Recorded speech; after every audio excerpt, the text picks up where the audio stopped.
Okay, let's get into it. We're doing a deep dive today into something pretty specific, but really telling.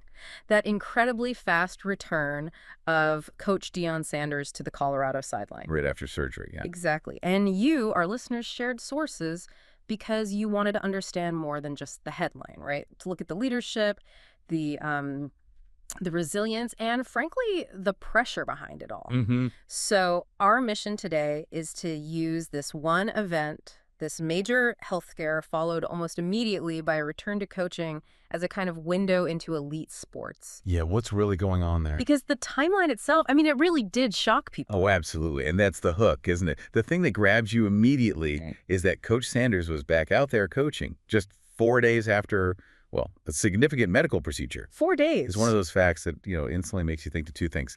Wow, that's dedication. But also, is that okay? Is that, safe? Right, that dual reaction. And we're not talking about, tweaking a hamstring. This is surgery, an operating room. And then 4 days later, he's back in a high-stress public role. The surprise was huge. Yeah. And that surprise really drove the conversation everywhere. For sure. So let's nail down the specifics first, based on the sources, because the type of surgery really puts that timeline into perspective.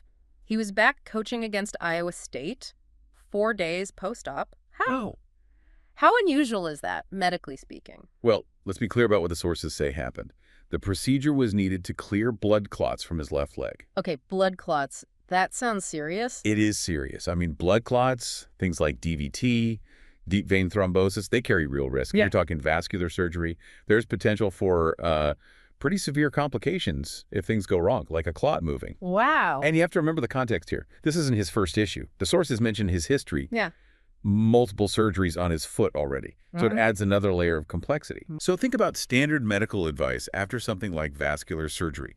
Usually it involves rest, keeping the leg elevated, careful monitoring, things to prevent more clots or other problems. Not standing on a football sideline in front of thousands. Exactly. So for anyone, but especially someone with that kind of medical history, to be back on his feet in that intense environment that quickly, it definitely goes against typical medical caution. It raises that question immediately, doesn't it? What kind of pressure or maybe what level of personal drive pushes someone to make that call? It suggests a weighing of priorities where the immediate visibility, the leadership presence, maybe outweighs the standard recovery protocol. Yeah, it feels like it's about more than just the physical act of coaching. It's about the message. The sources use this phrase that his return shone brightly as a sign of commitment. It wasn't just about being there. It was about showing everyone, players, fans, recruits, that he intends to lead the team no matter what. And that symbolism is incredibly powerful in sports. It has huge weight inside that program, you'd imagine. Absolutely. And that brings us to the so what for Colorado football, right? Because his impact there has been phenomenal. It's about way more than just the games themselves right now. He's changed the whole energy around the program. Totally. He's brought national attention, changed the recruiting game, the economics. I mean, before he arrived, let's be honest, Colorado football wasn't exactly top of mind nationally. Not at all. Now, every single thing he does, including this rapid return, is major news. So when he comes back like that so fast, he's not just coaching against Iowa State. He's basically reinforcing the whole brand. He is the brand in many ways. He is. He's telling recruits, look at my commitment. It's absolute. I'll push through anything for this team. It's a very, very powerful recruiting tool, even if unintentional in that way. That's a really interesting point. It's not just personal grit. It's almost a strategic reinforcement of what he represents. The sources say his style already connects deeply with players and fans. This just underlines it leading through thick and thin. Precisely. His presence itself is the valuable commodity that's revitalized the program. So, coming back quickly, that's him publicly demonstrating the value of that commodity, cementing his image as this almost larger-than-life figure of determination. And you can see how that would fire up a team if your leader is willing to push through that. Right. It definitely sets a tone. It creates this narrative of resilience that everyone can feed off of. It potentially shifts the expectation for everyone involved. But that raises the other side of the coin, doesn't it? The cost or the potential pressure of setting that kind of precedent. Which brings us to the bigger picture stuff. Yes, systemic issues. The sources frame this incident as something that underscores the challenges athletes and coaches face. This immense pressure to perform, especially when you're the face of a huge turnaround project like he is. It's relentless. And that pressure pushes people, high-profile people, to test limits way beyond what most of us would consider. Sanders definitely set a precedent for dedication, but he did it while dealing with some very real, ongoing health risks.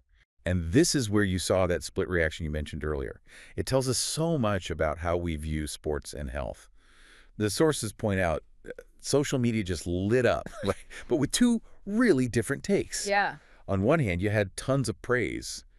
Wow, what commitment. That's grit. That he's an inspiration. The classic warrior narrative. The kind of thing sports often celebrates. Exactly. But then there was this other strong current of real concern. People saying, wait, is this wise? What about his long-term health? No. Questioning the decision itself. So admiration versus worry. Perfectly captures it. And that tension really highlights this complex relationship, as the sources put it, between sports, health, and dedication. We love the superhuman effort, but we also get uneasy when it seems like health is being sacrificed. So like this ethical tightrope these top figures have to walk. We demand incredible results, but then we squirm a bit when we see the extreme lengths taken to get them. Right. And it makes you ask, is this just the price of being elite? Or is there something maybe a bit unhealthy, maybe even toxic in the culture that demands this? Probably a bit of both, isn't it?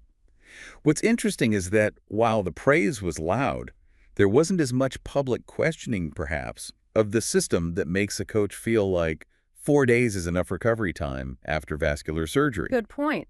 The focus was on him, the individual. Yeah. His profile just magnified the whole thing. It forced a conversation about the unwritten rules in elite sports. Your commitment has to be visible, it has to be extreme, and it has to be now. And his story keeps people hooked, partly because he embodies that extreme drive, navigating these serious health issues while staying so prominent. Definitely. This incident didn't just show resilience, it kind of added to his almost mythical status. Someone who just won't be stopped, whether the obstacle is on the field or, requires surgery. It does make you wonder, though, about the ripple effect. What message does that send down the chain? To assistant coaches, staff, even the players. Yeah, if the head guy, the multi-million-dollar coach, pushes through something like this. Does it subtly shift expectations for everyone else? Does asking for adequate recovery time suddenly feel like you're not committed enough? It could. It potentially creates an environment where visible self-sacrifice becomes the benchmark. And that's why this story jumps from just sports news to a kind of commentary on high-pressure work cultures in general. Even if it's an extreme example. Right. The sources are clear. Yeah. The team might have been inspired, but the broader conversation definitely included that element of physical risk. Okay, so let's wrap this up. We dove into this because you wanted to get past the headlines on Sanders' return, and hopefully now you have a much clearer picture. We've locked down that core fact, the 4-day return after surgery for blood clots. Just incredibly fast. Yeah, the timeline is key. Then we looked at why it mattered so much, the powerful message it sent about commitment, resilience, vital for Colorado's current momentum and Coach Sanders' leadership brand. Fueling that whole program's energy. And then, crucially, we unpacked that wider reaction, that tension between celebrating the dedication and feeling concerned about the health risks. It tells us a lot about our views on elite sports. So you understand not just the what, but the why this became such a big talking point. His dedication is clear, but the situation is definitely complex. Definitely complex. So we'll leave you with this final thought, picking up on that split between praise and concern. Coach Sanders showed incredible determination, no doubt, but this whole episode really pushes us to think about where that line is. Yeah, the line between inspirational commitment and maybe an institutional pressure that chips away at well-being. Exactly. When someone this high profile sets such an extreme example, how far does that expectation ripple outwards? And what are the hidden costs when leadership gets measured, even partly, by a willingness to ignore physical warning signs? It's something worth thinking about long after the game clock runs out.